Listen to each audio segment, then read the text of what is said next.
Hello everyone, welcome back to my channel. In this session, we are going to start chapter 6 और जो हमारे पास exercise 6.2 चल रही है वो एक कंटिन्यू चल रही है और हमारे पास जो अब क्वेश्चन है वो थर्ड है। ठीक है, क्वेश्चन थर्ड स्टार्ट करेंगे। Let's we start. तो हमारे पास इन द गिवन फिगर में हमारे पास गिवन फिगर तो बना ही नहीं रखा। A B parallel to C D. Okay, A B parallel to C D and G E D दे रखा है हमारे पास। एक परपेंडिकुलर दे रखा है हमारे पास फिगर में और यहाँ से एक ट्रांसवर्सल लाइन है। ये एंगल ई है, एफ ले लिया, जी ले लिया। ओके, तो ये परपेंडिकुलर है ये एंगल, तो ऑब्वियसली बात है कि 90 डिग्री का ही बनेगा। ठीक है, ये फिगर है, ये फिगर दे रखा है हमारे पास। अब इसमें ये कह रखा है हमारे पास A B parallel to C D. हमारे पास ए बी पैरेलल किसके? सी डी के। तो जी ई डी 1 to 6 दे रखा है। जी ई डी यानी कि पूरा कंप्लीट एंगल यहाँ से लेके यहाँ तक 1 to 6 डिग्री दे रखा है। ओके, एंड फाइंड करना है हमारे पास ए जी ई यानी कि ये इसको एंगल 1 साथ के साथ नेमिंग देते जाओ। ठीक है, एंड फिर एंगल जी ई एफ। ठीक है, एक ये है एंड एक एंगल एफ जी ई है। एफ जी ई यानी कि एक एंगल ये। ठीक है, 2 ले लिया एंड ये ले लिया हमने 3 ले लिया। ये एंगल सिर्फ ये जो अंदर का है ना ये एंगल। ओके, तो अब क्या करेंगे बेटा, हमने फर्स्टली निकालना है एंगल ए जी ई। तो हम यहाँ पे देखते हैं ए जी ई। ठीक है, तो हम दो ट्रांसवर्सल लाइन को अगर दो पैरेलल लाइंस को एक ट्रांसवर्सल इंटरसेक्ट करती है, ये कौन सी है? जी और ई। तो यहाँ पे एंगल की वैल्यू दे रखी है 1 to 6। तो ये वैल्यू कितनी होगी? 1 to 6, क्योंकि अल्टरनेट इंटीरियर एंगल होते हैं। तो हमें ये पूरा एंगल दे रखा है 1 to 6, तो ये एंगल कितना होगा? 1 to 6 का। ठीक है, तो हम यहाँ बता देंगे angle A G E is equal to angle G E D. Reason बताओ क्यों? क्योंकि A B parallel to C D है। ठीक है, जी हमारे पास क्या है? ट्रांसवर्सल है। एंड जो हमारे पास एंगल ए जी ई है is alternate interior angle of angle G E D. तो ये इसके कारण ये दोनों इक्वल हैं। तो एंगल जी ई डी कितना दे रखा है हमारे पास? ए जी डी कितना देखे? 1 to 6। तो ए जी कितना होगा हमारे पास? 1 to 6, यानी कि एंगल 1 की वैल्यू कितनी आ गई हमारे पास? 1 to 6 डिग्री। ओके, अब हमारे पास एंगल 1 की वैल्यू आ चुकी है। अब हमसे सेकंड पूछ रखा है जी ई एफ यानी कि हमें ये जो एंगल 3 है ना वो निकालना है। तो एंगल जी ई एफ कैसे निकालेंगे? इसको रफ कर देते हैं साथ के साथ। ठीक है, ये एंगल 1 है और एंगल 1 की वैल्यू हमें पता ही है।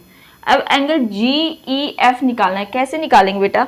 हमारे पास ये पूरा कंप्लीट एंगल दे रखा है 1 to 6 और इस पे जो परपेंडिकुलर हो रहा है वो कितना है? 90 डिग्री का। यानी कि हम अगर इस पूरे कंप्लीट में से ये 90 डिग्री माइनस कर देंगे तो यहाँ पे इसकी वैल्यू बच जाएगी। यानी कि हमें ये पता है कि ये तो पूरा कंप्लीट 1 to 6 है और ये 90 है, तो अगर इसमें से ये माइनस कर देंगे तो ये हमारे पास कितना बच जाएगा? ये एंगल बच जाएगा, एंगल 3 बच जाएगा। ठीक है, तो हम इसमें से माइनस करते हैं। फर्स्टली लेके चलते हैं हम। ये पूरा एंगल कितने का है? जी ई डी कितना है हमारे पास? Angle G E D is equal to, G E D को कैसे लिख सकते हैं? एक तो एंगल जी ई एफ और plus F E D. Angle F E D लिख सकते हैं ना, इसको ऐसे लिख सकते हैं। जी ई डी की वैल्यू 1 to 6 दे रखी है हमारे पास। जी ई एफ की हमें निकालनी है और जो हमारे पास एंगल एफ ई डी की वैल्यू दे रखी है हमारे पास 90 डिग्री। ओके, तो ये हमारे पास जो ये 90 डिग्री है ना, इसको इस साइड लेके आए 1 2 6, और जो प्लस का इस साइड लेके आएंगे तो माइनस का हो जाएगा एंगल GEF। और जी एंगल GEF कितना आ गया हमारे पास 36। ओके, 126 में से 90 सब्ट्रैक्ट करेंगे तो हमारे पास कितना आ जाएगा 36 आ जाएगा। ठीक है, तो हमारे पास एंगल 3 भी आ गया भाई, कितना 36। अब हमारे पास बच गया एंगल 2। अब एंगल 2 को देखो, जब एक स्ट्रेट लाइन पे कोई रे आ रही है तो यहाँ पे देखो एक लीनियर पेयर बन रहा है। ठीक है, तो लीनियर पेयर में एंगल्स की वैल्यू कितनी होती है 180 डिग्री होती है। कितनी होती है 180 डिग्री। तो हम करेंगे एंगल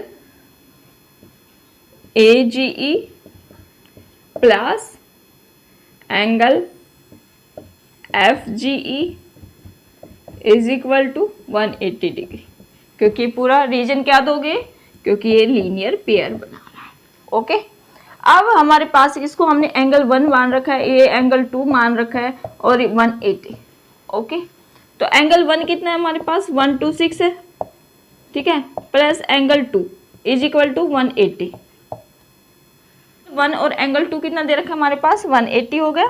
तो एंगल 1 की वैल्यू 126 है, plus angle 2 is equal to 180 degree.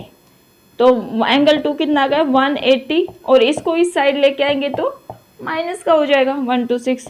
तो एंगल 2 कितना आ गया हमारे पास 54, 10 में 6 4। ठीक है, तो एंगल 2 कितना आ गया हमारे पास 54। ठीक है, तो ये हमारे पास क्वेश्चन नंबर 3 था। एक बार क्विक रिवीजन लेते हैं। क्या है बेटा, इसमें 2 पैरेलल लाइंस दे रखी हैं, एक परपेंडिकुलर दे रखा है, एक रे है वो बाइसेक्ट कर रही है। ओके, तो हमें फर्स्टली बताना था कि पहले ये एंगल बताओ, एंगल 1 बताओ। तो हमने देखा कि एक रे बाइसेक्ट कर रही है, कंप्लीट पूरा एंगल दे रखा है, तो क्रॉसपॉन्डिंग इंटीरियर मतलब अल्टरनेट इंटीरियर एंगल बन गई। ठीक है, तो अगर ये 1 to 6 है तो ये भी 1 to 6 होगा। ठीक है, अब हमने देखा कि एक ये एंगल पूछ रखा है, तो हमने क्या किया कि पूरा कंप्लीट दे रखा है और उसमें से जो ये एंगल है ना माइनस कर देंगे तो इसकी वैल्यू आ जाएगी। ठीक है, तो हमने क्या किया 1 to 6 में से 90 सब्ट्रैक्ट कर दिया, तो यहाँ की वैल्यू हमें पता चल गई। ठीक है, अब हमने देखना था एंगल 2। अब देखो एक स्ट्रेट लाइन को अगर कोई रे है इस पे, तो यहाँ पे एक लीनियर पेयर बन रहा है, तो एंगल 1 और एंगल 2 का सम किया तो हमने 180 के इक्वल रख दिया। लेकिन हमारे पास एंगल 1 की वैल्यू कितनी आई थी 1 to 6 आई थी, तो एंगल 1 की वैल्यू रख देंगे 1 to 6, और ये हमारे पास सोल्व करने के बाद ये आ जाएगा। ठीक है, तो ये हमारे पास था 3rd क्वेश्चन। नेक्स्ट क्वेश्चन हम अपनी नेक्स्ट वीडियो में करेंगे। Thank you for watching my video. Thank you, bye.